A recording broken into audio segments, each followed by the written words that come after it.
Hello friends, पिछले video में हमने अल्ट्रासोनिक टेस्टिंग के इंट्रोडक्शन को पढ़ा था। ये आज के इस वीडियो में हम अल्ट्रासोनिक टेस्टिंग में यूज़ होने वाले प्रोब के टाइप्स और बारे में पढ़ेंगे। फ्रेंड्स, अल्ट्रासोनिक इंस्पेक्शन में जो प्रोब यूज़ होता है वो कई वैरायटी में आता है, जैसे साइज़ के बेसिस पे, शेप के बेसिस पे, फ्रीक्वेंसी के बेसिस पे। और लेकिन मेनली जो हम सिलेक्शन करते हैं प्रोब का, वो उसके फ्रीक्वेंसी बेस पे ही करते हैं। और फ्रेंड्स, इसके हम बारे में पढ़ने के लिए उससे पहले एक चीज़ हमें जानना बहुत ज़रूरी है। एक एकॉस्टिक इम्पिडेंस होता है जिसे हम जेड से डिनोट करते हैं। एकॉस्टिक इम्पिडेंस मटेरियल के डेंसिटी और उसमें जो एकॉस्टिक वेलोसिटी होती है उसके मल्टीप्लिकेशन से जो वैल्यू आती है उसे हम उस मटेरियल का एकॉस्टिक इम्पिडेंस कहते हैं। फ्रेंड्स, इसका इम्पोर्टेंस इसलिए है कि हम दो मटेरियलों का एकॉस्टिक इम्पिडेंस जितना क्लोज होगा, जितना नियर होगा, जैसे एक का एग्जांपल के लिए, जैसे एक का 10 है तो एक का 10 से 11 है, तो 10-11 के बीच में डिफरेंस कम है, तो जो हमारी अल्ट्रासोनिक वेव ट्रांसफ़र होगी एक मेटल से दूसरे मेटल में तो ईजिली होगी, और जितना डिफरेंस होगा उतनी कम अल्ट्रासोनिक वेव एक से दूसरे में ट्रांसफ़र होगी। और जो अल्ट्रासोनिक रिफ्लेक्टेड होता है, the fraction of the incident wave intensity that is reflected can be calculated as. इस फार्मूले से हम रिफ्लेक्टेड क्वांटिटी कैलकुलेट कर सकते हैं। तो आप ये जेड याद रखिएगा, जेड का इक्वल टू मटेरियल का density into acoustic velocity. Acoustic velocity means जो अल्ट्रासोनिक वेव जिस वेलोसिटी से मटेरियल के अंदर ट्रेवल करती है उस वेलोसिटी को एकॉस्टिक वेलोसिटी कहते हैं उस मटेरियल के लिए। तो इन दोनों का मल्टीप्लिकेशन उसका एकॉस्टिक इम्पिडेंस होता है। अब हम पढ़ेंगे टाइप्स ऑफ ट्रांसड्यूसर। 3 तरीके से हम पढ़ सकते हैं। पहला, on the basis of coupling mechanics. दूसरा, on the basis of beam orientation. तीसरा, on the basis of number of elements. पहले को हम भी 3 तरीके में डिवाइड करेंगे। On the basis of coupling mechanism को 3 तरीके से, पहला कॉन्टैक्ट ट्रांसड्यूसर, दूसरा इमर्जन ट्रांसड्यूसर, तीसरा एयर कपल ट्रांसड्यूसर। अब इसमें से हम पहले को पढ़ेंगे, एयर कपल ट्रांसड्यूसर को, कॉन्टैक्ट ट्रांसड्यूसर को। Contact transducer are used for direct contact. Means अगर हम किसी ट्रांसड्यूसर को, किसी प्रोब को, जिस मेटल को चेक करना है उससे डायरेक्ट कांटेक्ट में लाते हैं तो उस ट्रांसड्यूसर को हम कॉन्टैक्ट ट्रांसड्यूसर कहते हैं। बट फ्रेंड, होता क्या है, दोनों के बीच में प्रोब और टेस्टिंग मटेरियल के बीच में एयर गैप आती है, जिस वजह से हमारी जो अल्ट्रासोनिक वेव है वो पूरी तरीके से उस मेटल में ट्रांसमिट नहीं हो पाती है। तो उस गैप को एलिमिनेट करने के लिए हम कहीं वाटर, कहीं ग्रीस, ऑयल या कमर्शियल फ्लूइड यूज़ करते हैं, क्योंकि हमारा जो इंस्पेक्शन रिजल्ट होगा वो रिटर्न वेव और ट्रांसमिटेड वेव पे ही डिपेंड करता है। तो अगर एयर गैप है तो हमारी वेव पूरी तरीके से या मैक्सिमम उसका भाग ट्रांसमिट नहीं हो पाएगा, तो हमारा रिजल्ट सही नहीं आएगा। इसलिए हम उसको एलिमिनेट करने के लिए वाटर, ग्रीस, ऑयल या कोई फ्लूइड यूज़ करते हैं। तो पहला ट्रांसड्यूसर कॉन्टैक्ट ट्रांसड्यूसर मीन्स जो कॉन्टैक्ट में रहता है टेस्ट पीस के। दूसरा, इसमें इमर्जन ट्रांसड्यूसर मीन्स जो हमारा प्रोब है, ट्रांसड्यूसर है, वो पूरी तरीके से लिक्विड में डिप होता है, और जो हमारा टेस्ट पीस है जिसे हमें चेक करना है वो भी डिप होता है। और इस टाइप के ट्रांसड्यूसर को हम इसीलिए इमर्जन ट्रांसड्यूसर कहते हैं। और चूँकि ये हमारा प्रोब पूरी तरीके से वाटर में या किसी लिक्विड में डिप होता है, डूबा होता है, तो इसके जो कनेक्शन होते हैं सारे वाटर टाइट होते हैं। फ्रेंड्स, जैसा कि मैंने पहले बताया है अभी आपको थोड़ी देर पहले कि when ultrasonic wave passes across N interface between two material only A population, कुछ अमाउंट ही अल्ट्रासोनिक वेव का कुछ अमाउंट ही ट्रांसमिट हो पाता है और जो रेस्ट अमाउंट है वो रिफ्लेक्ट हो जाता है।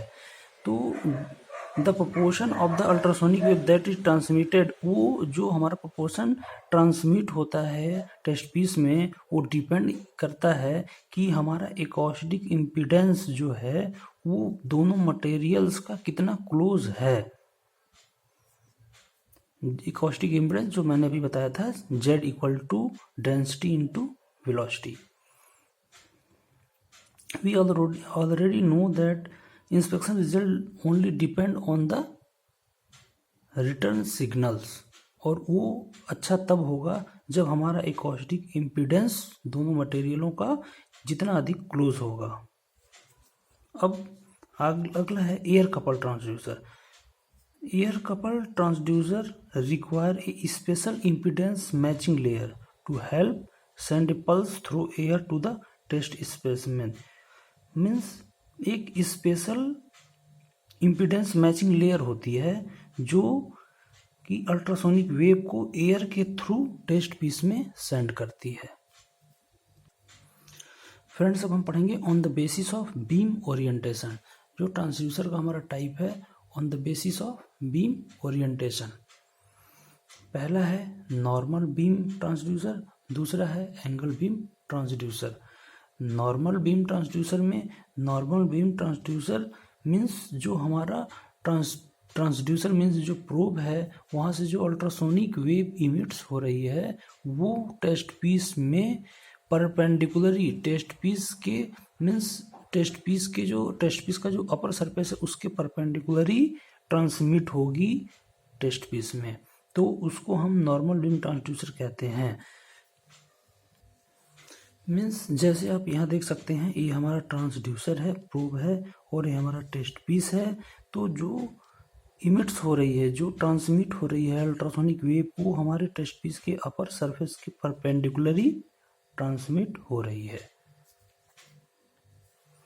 जैसे ये ट्रांसड्यूसर का एक पिक है, इसमें ये इस पे हर्ट्स मेंशन होता है, 4 मेगा हर्ट्स का है ये ट्रांसड्यूसर। मीन्स जो इसकी यूज्ड फ्रीक्वेंसी है वो 4 मेगा हर्ट्स की है, और ये normal transducer, normal angle transducer है। फ्रेंड्स, नॉर्मल बीम के बाद आता है angle beam transducer. Angle beam transducer में क्या होता है फ्रेंड्स, एक प्रोब का एंगल होता है कि इस एंगल पे, इस पर्टिकुलर एंगल पे ही अल्ट्रासोनिक वेव ट्रांसमिट होगी, और वो जो दो एंगल होते हैं उनके बीच में जाता है। एक होता है फर्स्ट क्रिटिकल एंगल और दूसरा होता है सेकंड क्रिटिकल एंगल। जो हमारा एंगल बीम ट्रांसड्यूसर का जो एंगल होता है, इन्हीं दोनों के बीच में वो एंगल लाई करता है। The angle mark on the probe is the refracted beam angle in steel. On the basis of refracted beam angle in steel, need of correction for other type of material.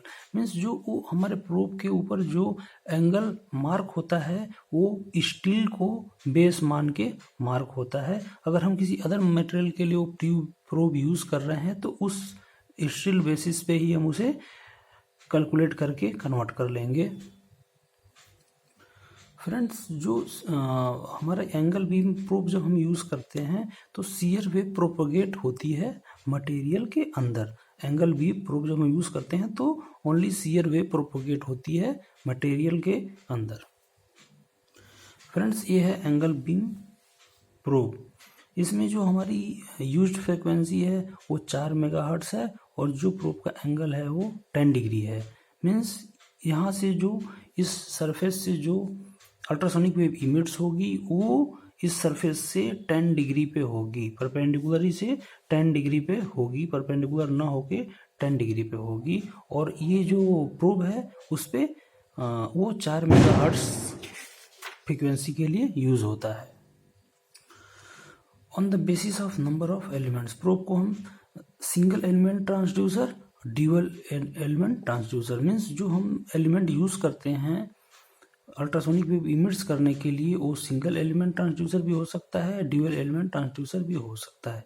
Single element transducer में जो हमारा element होता है transducer, जो हमारा ये single element transducer contain only one active ceramic element, और मतलब एक मेटल ही होता है। और डुअल एलिमेंट ट्रांसड्यूसर में क्या होता है, दो एलिमेंट यूज करते हैं, सिरामिक एलिमेंट यूज करते हैं। एक बिहेव करता है एज ए ट्रांसमीटर और दूसरा रिसीवर, मीन्स एक से वेव अल्ट्रासोनिक वेव ट्रांसमिट होती है और दूसरे से रिसीव होती है।